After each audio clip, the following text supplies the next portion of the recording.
Hello അസ്സാം വലൈക്കും. ഇന്ന് നമുക്ക് പനീറിനെ കൊണ്ടൊരു അടിപൊളി കറി ഉണ്ടാക്കിയാലോ. പാലക് പനീർ എന്താ പറയുക, നോർത്ത് ഇന്ത്യൻ ഡിഷസ് ഇഷ്ടപ്പെടുന്ന എല്ലാവർക്കും എന്തായാലും ഇഷ്ടമാവും. അപ്പോൾ എങ്ങനെ ഉണ്ടാക്കുന്നത് നോക്കാം. അതിന് വേണ്ടിയിട്ട് ആദ്യം നമുക്ക് പാലക്കൊന്ന് കുക്ക് ചെയ്തെടുക്കണം. അപ്പോൾ ഇതാ വെള്ളം ഒന്ന് തിളച്ച് വരുമ്പോൾ അതിലേക്ക് കുറച്ച് ഉപ്പും 1 ടീസ്പൂൺ ബേക്കിംഗ് സോഡ ഇട്ടിട്ട് നമ്മുടെ പാലക്ക് അതിലേക്കൊന്ന് ഇട്ട് കൊടുക്കുക. അതിലൊരു പിടി മല്ലിയിലയും കൂടി ഇട്ട് കൊടുക്കുക. എന്നിട്ട് രണ്ടും കൂടി നന്നായിട്ടൊന്ന് വെള്ളത്തിൽ കിടന്ന് കുക്കാട്ടെ. കുറച്ച് നേരം ഒന്ന് കുക്കായി വന്നപ്പോൾ നമുക്കിതൊന്ന് എന്താ പറയുക എടുത്തിട്ട് പെട്ടെന്ന് തന്നെ നമ്മളിത് തണുത്ത വെള്ളത്തിലേക്ക് ഇട്ട് കൊടുക്കണം. ഫുള്ള് ഊറ്റിയെടുത്ത് വേഗം തന്നെ തണുത്ത വെള്ളത്തിലോട്ട് മാറ്റി കൊടുക്കുക. 2-3 മിനിറ്റ് കഴിഞ്ഞിട്ട് നമുക്കിതൊന്ന് അരച്ചെടുക്കണം. അതിന് വേണ്ടിയിട്ട് ഇത് ചെറിയൊരു ഗ്രൈൻഡർ എടുത്തിട്ടുണ്ട്. അപ്പോൾ അരക്കുമ്പോൾ നമ്മളൊരു 1/4 കപ്പ് തണുത്ത വെള്ളവും 2-3 ഐസ് ക്യൂബും കൂടി ഇട്ടിട്ട് അരക്കാം. അപ്പോൾ ഇങ്ങനെ അരക്കുമ്പോൾ അതിൻ്റെ ഒരു ഫ്രഷ്നെസ്സും ആ ഒരു ഗ്രീൻ കളറും ഒന്നും പോകാണ്ട് തന്നെ കിട്ടും.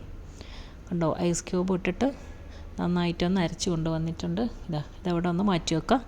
ഇനി നമുക്ക് കറി ഉണ്ടാക്കാൻ തുടങ്ങാം. ഇതിപ്പോൾ പാൻ ചൂടായി അതിലേക്ക് 2 കഷ്ണം ബട്ടർ ഇട്ട് കൊടുക്കുക. എന്നിട്ട് അതിൽ ക്യൂമിൻ സീഡ് ഉണ്ടല്ലോ, ചെറിയ ജീരകം, അതൊരു 1/4 ടീസ്പൂൺ ഇട്ടിട്ട് പൊട്ടിച്ചിട്ടുണ്ടായിന്. അതിലേക്ക് 2-3 വറ്റൽമുളക് ഇട്ടിട്ടൊന്ന് വഴറ്റി കൊടുക്കുക. പിന്നെ ചെറുതായിട്ട് അരിഞ്ഞ ഇഞ്ചിയും വെളുത്തുള്ളിയും ചെറുതായി ചോപ്പ് ചെയ്ത് തന്നെ വേണം, പേസ്റ്റൊന്നും വേണ്ട.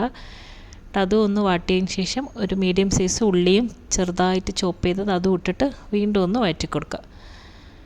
നന്നായിട്ടൊന്ന് എന്താ പറയുക, ഉള്ളിയെല്ലാം ഒന്ന് വാടി വരുമ്പം ഇതിലേക്ക് 2 പച്ചമുളകും പിന്നെ ഒരു മീഡിയം സൈസ് തക്കാളിയും കൂടി ഇട്ടിട്ട് വീണ്ടും ഒന്ന് വഴറ്റുക.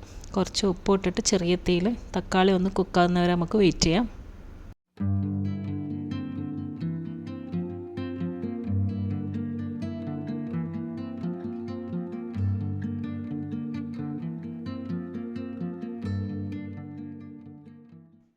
ഇനിയിപ്പോൾ ഇതിലേക്ക് ഒരു 1/4 ടീസ്പൂൺ മഞ്ഞൾപ്പൊടിയും 1 ടീസ്പൂൺ മുളക് പൊടി, പിന്നെ 1 ടീസ്പൂൺ മല്ലിപ്പൊടി, പിന്നെ 1/4 ടീസ്പൂൺ ക്യൂമിൻ പൗഡർ, ചെറിയ ജീരകം പൊടിച്ചതുണ്ടല്ലോ, അതും കൂടി ഇട്ടിട്ട് അതിൻ്റെ പച്ചമണം മാറുന്നവരൊന്ന് വഴറ്റിയതിന് ശേഷം നമ്മൾ ഈ അരച്ച പാലക്കുണ്ടല്ലോ അതൊന്ന് ഇതിലേക്ക് ഒഴിച്ച് കൊടുക്കുക.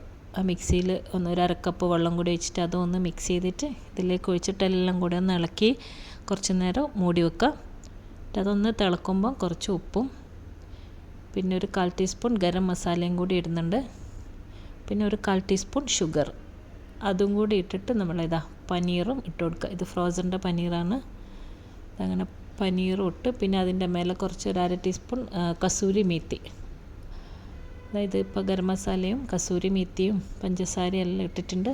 എന്നിട്ട് എല്ലാം കൂടി നന്നായിട്ടൊന്ന് ഇളക്കി മിക്സ് ചെയ്തിട്ടൊരു മീഡിയം തീയിൽ വെച്ചിട്ട് കുറച്ചൊന്ന് തിളച്ചോട്ടെ. ഇനിയിപ്പോൾ ഇതിലേക്ക് ഒരു 2 ടേബിൾ സ്പൂൺ ഫ്രഷ് ക്രീമും കൂടി ഇട്ട് കൊടുക്കാം. ഫ്രഷ് ക്രീമും കൂടി ഇട്ട് കഴിഞ്ഞാൽ പിന്നെ ഒരു തിള വരാൻ നേരത്ത് നമുക്കത് ഓഫ് ചെയ്യാം.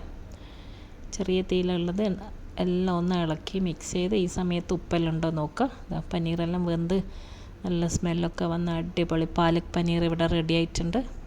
അപ്പോൾ ഇതിനി പ്ലേറ്റിലോട്ട് മാറ്റാം. ഇനി കുറച്ച് പണി കൂടി ഉണ്ട് ഇതിന്. ഇപ്പോൾ നിങ്ങൾക്ക് ഇത്ര മതിയെങ്കിൽ ഇവിടെ വെച്ചിട്ട് തന്നെ സ്റ്റോപ്പ് ചെയ്യാം.